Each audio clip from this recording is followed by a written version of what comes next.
কোন লোকটা সর্বশেষে জান্নাতে প্রবেশ করবে? একটা লোক লি আসারি সাজদার একটা চিহ্ন কপালে থাকার কারণে সর্বশেষে জাহান্নাম থেকে বের হয়ে জান্নাতে ঢুকতে পারবে। সুবহানাল্লাহ। একটা সাজদা দিয়েছিল ওই লোকটা জীবনে আল্লাহরে। কয়টা? সবাই বলেন কয়টা? একটা মাত্র সেজদা দিয়েছে। রব্বুল আলামিন সাইয়েদনা জিবরাইলকে বলবেন, ও জিবরাইল, যার কলিজার মধ্যে কলিজার ভেতরে যাররা পরিমাণ ঈমান আছে তাকে জাহান্নাম থেকে বের করে জান্নাতে ঢুকা।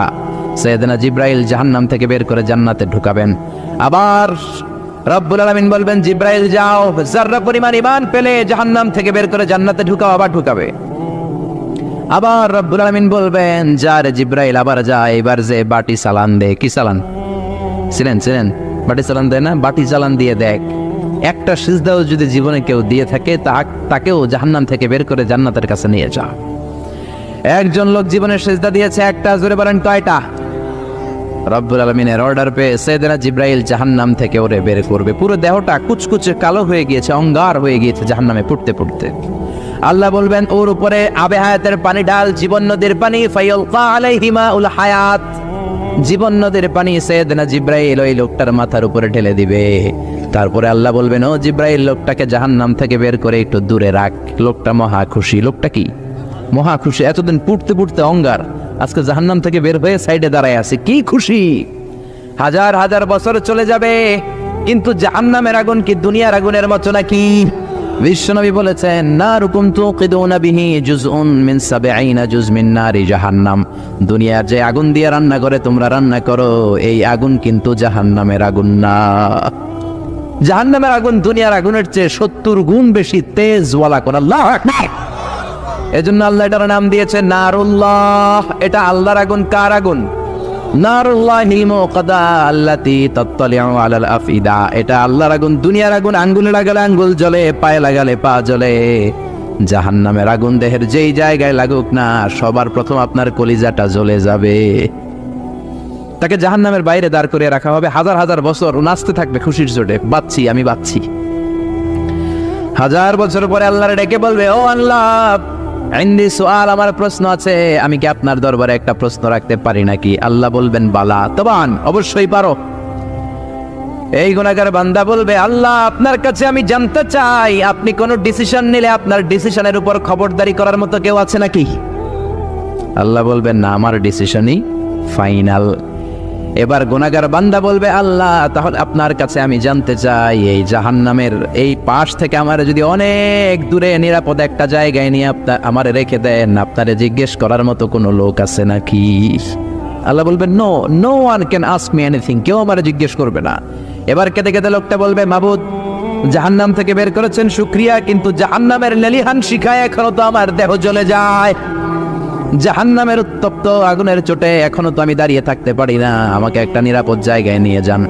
আল্লাহ বলবেন, ঠিক আছে, শর্ত হলো এই জিনিসটা তোমাকে দেওয়ার পরে তুমি আর নতুন করে আমার কাছে কিছু চাইতে পারবা না। কাগজ কলমে স্বাক্ষর করো। কি করো? চুক্তি হয়ে যাবে। লোকটা চুক্তি করবে, স্বাক্ষর দেবে, সিগনেচার। আল্লাহ, আপনি যদি আমার এই জিনিসটা দান করেন, মানে জাহান্নাম থেকে একটা নিরাপদ দূরত্বে নিয়ে যান, আমি আর কিচ্ছু চাবো না। সুবহানাল্লাহ কোন?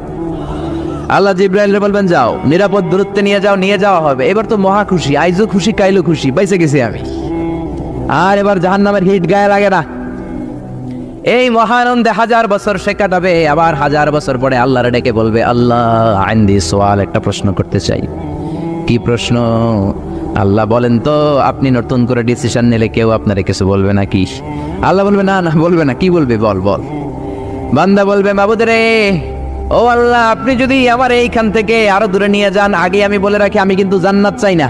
কি চাই না? আগেই বলে রাখি, আমি কিন্তু জান্নাতে যেতে চাই না। আমি শুধু চাই জান্নাতের দরজার সামনে নিয়ে আমারে বসায় রাখেন। সুবহানাল্লাহ। ও আল্লাহ, এটা দিলে আর কিছু চাই না। আগেই বলছি জান্নাতে ঢুকুম না, জান্নাতের দরজার পাশে বসুম। আল্লাহ বলবেন, তুই না ওয়াদা করেছিলি আগের জিনিসটা দেওয়ার পরে আর কিছু চাবি না? বান্দা বলে, আল্লাহ, আর কিছু চাবো না, এইটাই শেষ চাওয়া। আল্লাহ বলবেন, আবার চুক্তি কর। আবার কি কর? চুক্তি কর, একটা সিগনেচার দে যে কিছু চাবো না। আবার সিগনেচার। এবার আল্লাহ সাইয়েদনা জিবরাইলকে বলবেন, যা, আমার এই হতভাগা গোলামটা জান্নাতে ঢুকাইস না, জান্নাতের দরজার সামনে চেয়ার দিয়ে ওইখানে বসিয়ে রাখ। এইবার ওরে আর ধরে কে? জান্নাতের দরজার সামনে চলে আসছে। আহা, কি সুন্দর জান্নাত! এয়ার কন্ডিশনের রুমে যারা ঢুকেছেন দেখবেন রুমে ঢুকতে না পারলেও দরজার সামনে দাঁড়াইলেও একটা ঠান্ডা বাতাস আছে না নাই? আছে না? মার্কেটে যখন ঢুকবেন সেন্সর করা যে গেট, দাঁড়ালেই সেন্সর করা গেট খুলে যায়, ভিতরে ঢুকা লাগবে না, ওই মার্কেটের সামনে দাঁড়ালো একটা ঠান্ডা হিমেল বাতাস গায়ে আছে না নেই? ও জান্নাতের দরজার সামনে দাঁড়িয়ে জান্নাতের হিমেল ঠান্ডা বাতাস খায়, জান্নাতের নাজ নেয়ামত দেখে, হুর দেখে, গেলমান দেখে, সুন্দর সুন্দর জিনিস দেখে, কিন্তু উপভোগ করতে পারে। জান্নাতের ভেতর বিশাল বিশাল পালঙ্ক দেখে, সোফা দেখে, খাবার দেখে, হুর দেখে, জান্নাতের মধ্যে নদী দেখে, জান্নাতের মধ্যে ঝর্ণা দেখে, ঝর্ণা ঝর্ণা ঝর্ণা রে, বলনা বলনা বলনা রে, কার বিরহে পাগল পাড়া তুই, কার মিলনে ফুল ফসলে ভরা রে তোর দুকুল ভুই, কার মিলনে ফুল ফসলে ভরা রে তোর দুকুল ভুই, ঝর্ণা ঝর্ণা ঝর্ণা রে, বলনা বলনা বলনা রে, কার বিরহে পাগল পাড়া তুই। সুবহানাল্লাহ পড়েন। জান্নাতের ঝর্ণা দেখে এসে অবাক, উমিয়া এত সুন্দর জান্নাত, মালা আইনুন রাত ওয়ালা উযুনুন সামিআত ওয়ালা খাতারা আলা কলবি বাশার, কেউ কোনোদিন দেখে নাই, কেউ কোনোদিন শুনে নাই, এত সুন্দর হতে পারে এটা কল্পনাও করতে পারে না, ঠিক কি না? ওই জান্নাত সে সরাসরি দেখে, লাইভ সরাসরি সম্প্রচার হচ্ছে, জান্নাতের ভিতরে কি হয় না হয় সব দেখে, কিন্তু ভোগ করতে পারে না, একটা জ্বালা যন্ত্রণার ভিতরে আছে না নাই? আবার 1000 বছর পরে চুক্তির কথা বলে আবার আল্লাহরে ডাক দিবে, মাবুদ রে আইন্দি সুয়াল, আমার একটা প্রশ্ন আছে। কি প্রশ্ন? তুমি যদি আবার নতুন করে কোনো ডিসিশন নাও, কেউ তোমারে ধরবে না কি? আল্লাহ বলবে না না ধরবে না, তোর কথা কি ওইটা কো, তো আগেই কয়েকবার বলছি, আমারে জিজ্ঞেস করার মতো কেউ নাই, আমি চিরক্ষমতার মালিক, আমি রাজা ধীরাজ, চিৎকার করে বলেন ঠিক কিনা? আমারে ধরার মতো আটকানোর মতো কেউ নাই। এবার লোকটা চিৎকার দিয়ে বলবে, আল্লাহ জান্নাত দেখি, জান্নাতের হুর দেখি, গেলমান দেখি, জান্নাতের নাজ নিয়ামত দেখি, নদী দেখি, ঝর্ণা দেখি, জান্নাতের সুস্বাদু চমৎকার খাবারগুলো দেখি, কিন্তু ধরতে পারি না, খেতে পারি না, ভোগ করতে পারি না। ও আল্লাহ, আমারে হতভাগা বানাইলে আমনের কি লাভ? আমারে এই জায়গায় চেয়ারের মধ্যে বসায়া কষ্ট দিলে আপনার কি লাভ? আপনার কি লাভ রে মাওলা? আপনি চাইলে তো আমারে জান্নাত দিতে পারেন, আপনি আমারে আর হতভাগা বানাবেন না, আমার জ্বালা অন্তরের জ্বালা আর বাড়াবেন না, আপনি দয়া করে আমারে জান্নাতে ঢুকিয়ে দেন। এই আকুতি মিনতি সহ কথাগুলো শুনে আল্লাহর রহমতের দরিয়ার মধ্যে জোশ খেলে যাবে, আল্লাহর রহমতের দরিয়া কেঁপে উঠবে। আল্লাহ বলবেন, ও গোলাম, তোর এত আকাঙ্ক্ষা জান্নাতে ঢোকার, যা জান্নাতে ঢুকে যা। সুবহানাল্লাহ। বাড়িতে যে জান্নাতে ঢুকে যা, শুইনা দিব এক দৌড়। আল্লাহ বলবে, এই দাঁড়া দাঁড়া, এদিকে আয়।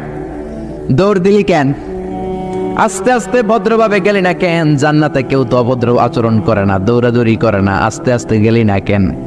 এবার বলবে, আল্লাহ অনেক সিস্টেমে আইছি, সিস্টেম কম করি নাই, অনেকগুলা সিস্টেম করেছি। আল্লাহ বলবেন, ওয়াই হাকিব না আদম, তোর ধ্বংস হোক, মা আগদার আমিনকা, তোর চেয়ে বড় গাদ্দার গোলাম আমি আর দেখি নাই। এতগুলা চুক্তি করলি আল্লাহর সাথে, এটা ভারত বাংলাদেশের বাণী চুক্তি না, এটা তোর সাথে বিশ্ব গভর্নমেন্ট আল্লাহর চুক্তি, জোরে কোন ঠিক কিনা? তুই আল্লাহর সাথে চুক্তি করিস, ওই চুক্তি ভঙ্গ করিস, তোর তো অনেক সাহস, তুই তো অনেক কিছু করতে পারবি। সে বলবে, আল্লাহ আবার নিয়ে আপনি কোনো কারণে কোনো অজুহাত দিয়ে বের করে দেন, একবার যদি ঢুকতে পারি, ওই চান্স নেয়ার জন্য দিছি দৌড়। আবার আল্লাহর রহমতের দরিয়ায় জোশ খেলে যাবে। আল্লাহ কাছে ডাকবে, এদিকে আয়, আমার বগলের নিচে আয়। সুবহানাল্লাহ পড়েন, এদিকে আয়। এবার আল্লাহ আদর করে ওরে বলবেন, তোর কি এত চাওয়া, বল কি চাস, কি লাগবে তোর? খুশির চোটে বলবে, আল্লাহ আমার এটা দাও। আল্লাহ বলবেন, যা দিলাম। এবার বলবে, ওইটা দাও, কয় যা দিলাম। আল্লাহ এটা দাও, এটা দাও, গাড়ি দাও, বাড়ি দাও, নারী দাও, সব দাও। আল্লাহকে যা সব দিলাম।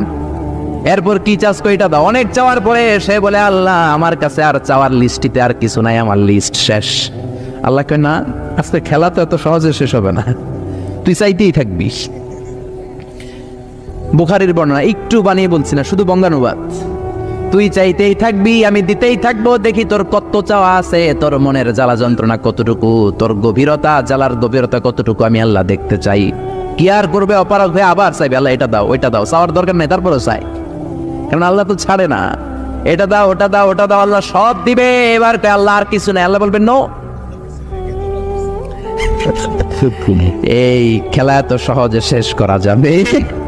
আরো আরো চাইতে শুরু করবে, চাইতে চাইতে শেষ, আল্লাহ সব দিয়ে ফেলবে। এবারও আবার আল্লাহ বলবেন, না, থামা যাবে না, আরো চা। এবার কয়, আল্লাহ মাপ চাই, দোয়াও চাই, আমি আর কিছু লাগবে না, আল্লাহ বলবে গোলাম তোর কি লাগবে বল, যা তোরে আমি জান্নাত দিয়ে দিলাম। তোর জান্নাতটা কত বড় সাইজের হবে শোন, এই পৃথিবীটা সাইজে যত বড় তোর জান্নাতটা বাকি সকল জান্নাতে যারা জান্নাতের ভেতরে রয়েছে তাদের জান্নাতের চাইতে তোর জান্নাতটা হবে সবচেয়ে ছোট, আসগর জান্নাত। আর তোর ওই জান্নাতটা হবে এই পৃথিবীর 10 গুণ। কোন সুবহানাল্লাহ। এজন্য আল্লাহর সেজদা দেওয়ার দরকার আছে না নাই? জিকির করার দরকার আছে না নাই? আল্লাহর কাছে চাওয়ার দরকার আছে না নাই? নাকি খাজা বাবার কাছে চাবেন, নাকি ল্যাংটা বাবা, নাকি পাগলা বাবা, নাকি লালন বাবা? চাইতে হবে একজনের কাছে। তিনি কে? সূরাতুল হুজরাত আপনাকে ভদ্র বানাবে। কি বানাবে? কি বানাবে? কথা বলেন, কি বানাবে? তাফসীর মাহফিলগুলোকে মনে করবেন ক্লাস, কি মনে করবেন? যিনি কথা বলছে শিক্ষক, আমরা সবাই কোরআনের ছাত্র, ঠিক কিনা? আপনাকে ভদ্র বানাবে, সমাজটাকে সুন্দর বানাবে। শেষ পর্যন্ত খেয়াল করে শুনতে হবে আমলের নিয়তে। ইনশাআল্লাহ পড়েন, পড়েন ইনশাআল্লাহ। আল্লাহ বললেন ইয়া আইয়ুহাল্লাযীনা আমানু লা তুকদ্দিমু বাইনা ইয়াদাইল্লাহি ওয়া রাসূলিহি ওয়াত্তাকুল্লাহ ইন্নাল্লাহা সামিউন আলীম। আল্লাহু আকবার। আল্লাহ বললেন খবরদার ও গোলাম, আল্লাহ আল্লাহর রাসূলের চেয়ে বেশি বোঝা যাবে না, আল্লাহ আল্লাহর রাসূলের চেয়ে বেশি অগ্রগামী হওয়া যাবে না, আল্লাহ আল্লাহর রাসূলের সামনে দিয়ে পণ্ডিতি করা যাবে। আল্লাহ আল্লাহ রাসূল যা বলেছেন তাই ফাইনাল। আল্লাহ আল্লাহ রাসূল যে ডিসিশন দিয়েছেন এটাই ফাইনাল, ঠিক কিনা? কোন মুমিন মুমিনাতের জন্য এমনটা শোভনীয় নয়। আল্লাহ আল্লাহ রাসূল একটা ডিসিশন দিবে, তারপরে আবার আমাদেরও কথা থাকবে। আমাদের কোনো কথা থাকবে? আল্লাহরটাই ফাইনাল, রাসূলেরটাই ফাইনাল। চিল্লায় বলেন ঠিক কিনা? এজন্য আল্লাহ বললেন ওমা কানা লিমুমিনিন ওয়ালা মুমিনাতিন ইযা কাদাল্লাহু ওয়া রাসূলুহু আমরান আন ইয়াকুনা লাহুমুল খিয়ারাতু মিন আমরিহিম। আল্লাহ আল্লাহ রাসূল যদি কোনো বিষয়ে ডিসিশন দেয় ওই ডিসিশনই ফাইনাল, ঠিক কি না? আমাদের আর কোনো অপশন নাই। আল্লাহ বললেন চুরি করলে হাত কেটে দাও, আমাদের কোনো কথা আছে? আল্লাহ বললেন জিনা করলে 100 বেত মারো, ফাজিলিদু কুল্লা ওয়াহিদিম মিনহুমা মিয়াতা জালদা। আর বিবাহিত হলে মাথা উড়িয়ে দাও। আল্লাহ বললেন যদি নামাজ না পড়ে পিঠের উপরে 5টা করে বেত দাও। আমাদের কোনো কথা আছে? সৌদি আরবে এখনো এই নিয়ম আছে, যারা নামাজ পড়ে না 5 করে বেত। এজন্য অজু থাকলেও সবাই আজান হইলে মসজিদে দৌড়, অজু না থাকলেও দৌড়, কারণ পিঠ তো বাঁচাইতে হবে, ঠিক কিনা? এই নিয়ম যদি বাংলার জমিনে চালু হয়ে যায় কোনো বেনামাজি থাকবে নাকি? আইনটা কার? প্রধান বক্তা যদি বক্তৃতার পরে নামাজ না পড়ে প্রধান বক্তার পিঠে 5 বেত আছে না নাই? মুয়াজ্জিন সাহেব যদি নামাজ না পড়ে আছে না নাই? খতিব সাহেব জুমার দিনে খুতবা দেয়, ওয়াক্তিয়া নামাজ যদি না পড়ে 5 বেত আছে না নাই? চেয়ারম্যান না পড়লে আছে না নাই? প্রধানমন্ত্রী না পড়লে? আপনারা বলছেন আমি কই নাই। এই দায়ভার আমার না, দায়ভার আমনে গো, ঠিক কিনা? তার মানে বিধান সবার জন্য সমান। যেই নামাজ না পড়বে তার পিছনে করি 5 বাদ, যদি 5টা করে বেত দেয়া যায়, 1 ওয়াক্ত ছাড়লে 5 বেত, 5 ওয়াক্ত ছাড়লে 5 5 25 বেত, তাহলে বাংলাদেশের মসজিদগুলো মুসল্লি দিয়ে ভরে দিত কে? এজন্য আল্লাহ বললেন ইয়া আইয়ুহাল্লাযীনা আমানু লা তুকদ্দিমু বাইনা ইয়াদাইল্লাহি ওয়া রাসূলিহি। আল্লাহ আল্লাহর রাসূল যেটা বলবে সেটাই ফাইনাল, যতটুকু ওনারা শিখিয়েছেন অতটুকুই। এজন্য আল্লাহ বললেন বিশ্বনবী যা দেয় ফাখুযুহু, এটাকে ধরো, ওয়া মা নাহাকুম আনহু ফান্তাহু। বিশ্বনবী যেটা থেকে নিষেধ করেছেন ওইটার কাছেও যাওয়া যাবে না, ঠিক কি না? কথা বুঝতে পেরেছেন তো? বুঝতে পেরেছেন? বুঝতে পেরেছেন? বিশ্বনবী যেটা দিলেন ওইটাই ইসলাম। বিশ্বনবী যতটুকু দিলেন সেটাই ইসলাম, এর বাইরে কোনো ইসলাম। বিশ্বনবী গোটা বিশ্বের মানুষদের মধ্যে থেকে সব চাইতে বড় বুজুর্গ ছিলেন। আপনি কি বিশ্বনবীর চাইতেও বড় বুজুর্গ হতে পারবেন নাকি? আপনি যদি বলেন আমি বিশ্বনবীর চাইতেও বড় মুত্তাকি হব, হতে পারবেন? কারণ মুত্তাকি এর চেয়ে আর হওয়াই যায় না, হওয়া যায়? এর চেয়ে বুজুর্গ আর হওয়াই যায় না। চিল্লায় বলেন ঠিক কি না? বোঝার চেষ্টা করেন। বুখারীর বর্ণনা, এক সাহাবী বললেন উসাল্লিল লাইলা কুল্লা ফালা আনাম, আমি সারা রাত নামাজ পড়বো, আমি আর ঘুমাবো না। এক সাহাবী বললেন আসুমুদ দাহরা কুল্লাহু ফালা উফতির, আমি সারা বছর রোজা রাখবো, রোজা ভাঙবো না। আরেক সাহাবী বললেন আতাজিলুন নিসা, আমি মহিলাদের কাছেও যাব না, ফালা আনকিহু আবাদা, আমি জীবনে কোনো বিয়ে করব না। এই কথাগুলো বিশ্বনবীর কানে যাওয়ার পরে বিশ্বনবীর চেহারাটা আগুনের গোলার মতো লাল করে দিল কে? বিশ্বনবী সাহাবীদের ডাকলেন আর ধমক দিলেন, কে বলেছে এই কথা? সারা রাত নামাজ পড়বা, ঘুমাবা না? ওয়া ইন্নী আখশাকুম লিল্লাহি ওয়া আতকাকুম লাহু, আমি তোমাদের মধ্য থেকে আল্লাহরে সবচেয়ে বেশি ভয় পাই। আমি হলাম ইমামুল মুত্তাকিন, আমার চেয়ে বড় মুত্তাকি কেউ নাই। আমি তো রাত্রে বেলায় ঘুমাই আবার তাহাজ্জুদ পড়ি। তুমি কোন বড় বুজুর্গ হইলা রাতে না ঘুমিয়ে তাহাজ্জুদ পড়তে চাও? না ঘুমিয়ে সারা রাতের তাহাজ্জুদ কোনো তাহাজ্জুদই না, ঠিক না? বিশ্বনবী আশার সালাতের পরে ঘুমিয়ে যেতেন। খেয়াল করে বুঝবেন, ইসলাম হচ্ছে ভারসাম্যপূর্ণ জীবন বিধান। It's a balanced religion ever in the world. পৃথিবীর সবচেয়ে ভারসাম্য কোড অফ লাইফ। বিশ্বনবীর নামাজ ছিল এশার সালাতের পরে গল্পগুজব করতেন না, কিন্তু এশার সালাতের পরে আমাদের আড্ডাবাজি আসরা নাই। বিশ্বনবী এশার সালাতের পরে জরুরি কাজ থাকলে সেটা করতেন, তা না হলে ঘুমিয়ে যেতেন। মাঝ রাতে বিশ্বনবী তাহাজ্জুদের জন্য দাঁড়াতেন। 3-4 ঘন্টা তাহাজ্জুদ পরে ফজরের আগে আবার ঘুমিয়ে যেতেন। ছোট্ট ঘুম, এটার বলে পাওয়ার ন্যাপ। এই পাওয়ার ন্যাপ নিয়ে ঘুম থেকে উঠে ওযু সারা ফজরের 2 রাকাত সুন্নত পড়তেন। তারপরে মসজিদে নববীতে ঢুকে ফজরের 2 রাকাতের ইমামতি করতেন। সুবহানাল্লাহ। বিশ্বনবী এমন নবী, তিনি ঘুমালে তার ওযু ভাঙতো। এটা ছিল বিশ্বনবীর রাতের নামাজ। ঘুমাতেন, নামাজ পড়তেন, ঘুমাতেন, নামাজ পড়তেন। এই জন্য আপনি যদি মুত্তাকি হতে চান, আপনি যদি আল্লাহওয়ালা হতে চান, আপনি যদি বুজুর্গ হতে চান, রাত্রে আপনারা ঘুমাতে হবে, তারপরে নামাজ। বিশ্বনবীর পুরো জিন্দেগিতে সারা রাত তাহাজ্জুদ পড়ছে, এরকম একটা হাদিস নাই। চিল্লা এখন ঠিক না? কারণ ওয়া ইন্নালি জাসাদিকা আলাইকা হাক, আপনার দেহেরও একটা হক আছে না নাই? বিশ্বনবী বললেন রাতে ঘুমাবা, মাঝ রাতে তাহাজ্জুদ পড়বা। কুমিল লাইলা ইল্লা কালিলা নিসফাহু আও ইনকুস মিনহু কালিলা, হয় রাতের অর্ধেক পড়ো বা তার চেয়ে কিছু কম পড়ো, কবুল করে নিবে কে? কথা বুঝতে পেরেছেন? বুঝতে পেরেছেন? তার মানে বিশ্বনবীর চাইতে বেশি বড় বুজুর্গ হওয়া চলবে। যে সাহাবী বললেন আমি সারা বছর রোজা রাখবো, তারও বিশ্বনবী ধমক দিলেন। কি দিলেন? বিশ্বনবী বললেন আমি বিশ্বনবী হয়েও সপ্তাহে 5 দিন আমি পেট ভরে খাই, খালি রোজা রাখি 2 দিন। জোরে বলেন কয়দিন? বিশ্বনবী সোমবার রোজা রাখতেন, বৃহস্পতিবার রোজা রাখতেন, বাকি 5 দিন খাইতেন, ঠিক কিনা? আবার বিশ্বনবী বললেন আমি মাসে স্পেশাল রোজা রাখি 3টা, আইয়ামুল বিদ, 13, 14, 15 রোজা আছে না নাই? রোজা রাখলে এগুলো রাখবা। এর চেয়েও যদি কেউ বেশি সিয়াম পালন করতে যাও, তার জন্য সিয়াম হলো দাউদ আলাইহিস সালামের সিয়াম। উনি একদিন রোজা রাখতেন, আরেকদিন রাখতেন না, আরেকদিন রাখতেন, আরেকদিন রাখতেন না। শ্রেষ্ঠ রোজা এটা, এর চেয়ে শ্রেষ্ঠ হতে পারে না। আপনি যদি করেন না আমি টানা 30 দিন রাখবো, এটা শ্রেষ্ঠ না। বুঝতে পেরেছেন? মাগরিবের সালাত 3 রাকাত ফরজ, আপনি যদি করেন না আমি 10 রাকাত পড়ুন, কবুল হবে? কবুল হবে? কবুল হবে? কারণ বিশ্বনবী শিখায় নাই, ঠিক না? বিশ্বনবী যেটা শিখায় নাই ওইটা ইসলাম না। বিশ্বনবী যেটা শিখিয়েছেন ওই পন্থায় অল্প আমল করলেও কবুল করে নিবে কে? আরেক সাহাবী বললেন আতাজিলুন নিসা, আমি মহিলাদের কাছে যাব না, আমি কোনো বিয়ে করব না। বিশ্বনবী তারও ধমক দিলেন। বিশ্বনবী বললেন আমার তো বউ 13টা, এই 13টা বউ রাখার পরে আমার তো বুজুর্গি একটু কমে নাই। বউদের সাথে মেলামেশা করার কারণে বিশ্বনবীর বুজুর্গ কমছে নাকি? ওনার তাকওয়ার ঘাটতি হয়েছে নাকি? কথা বুঝতে পেরেছেন? এজন্য আল্লাহর ওলি হতে হলে বিয়ে করেই হতে হবে, সন্তান নিয়েই হতে হবে। চিল্লায়া বলেন ঠিক কিনা? বিশ্বনবী বলেন আমার বউ 13টা, আমার তো বুজুর্গি কমে নাই। আর নিকাহু মিন সুন্নতি, বিয়ে করা হলো আমার সুন্নাত। ফামান রাগিবা আন সুন্নতি ফালাইসা মিন্নি, যে আমার সুন্নতকে ভালোবাসে না সে আমার উম্মত হতে পারে। এই বিবাহটা শুধু নবীর সুন্নত না, সব নবীর সুন্নত। সাইয়েদনা আদম থেকে শুরু করে up to the day of judgment, বিশ্বনবী পর্যন্ত যত নবী এসেছে সব নবী বিয়ে করেছে, ঠিক কিনা? ঠিক কিনা? খেয়াল করে বুঝেন। আরবাউন মিন সুনানিল মুরসালিন, আরবাউন মিন সুনানিল মুরসালিন, 4টা সুন্নাত আছে, যেই 4টা সুন্নাত সব নবীদের মধ্যে পাওয়া যায়। কয়টা? জোরে বলেন, আরো জোরে, কয়টা? 1 নম্বরে হলো নিকাহ, সব নবীরা বিয়ে করেছেন।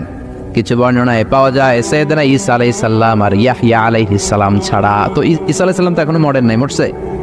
দাজ্জালকে মারার জন্য এসে 40 বছর থাকবে। ওই 40 বছরে করবেন কি করবেন না এই মর্মে কিছু তো আমাদের জানা নাই, তাহলে চুপ থাকতে হবে, ঠিক কিনা?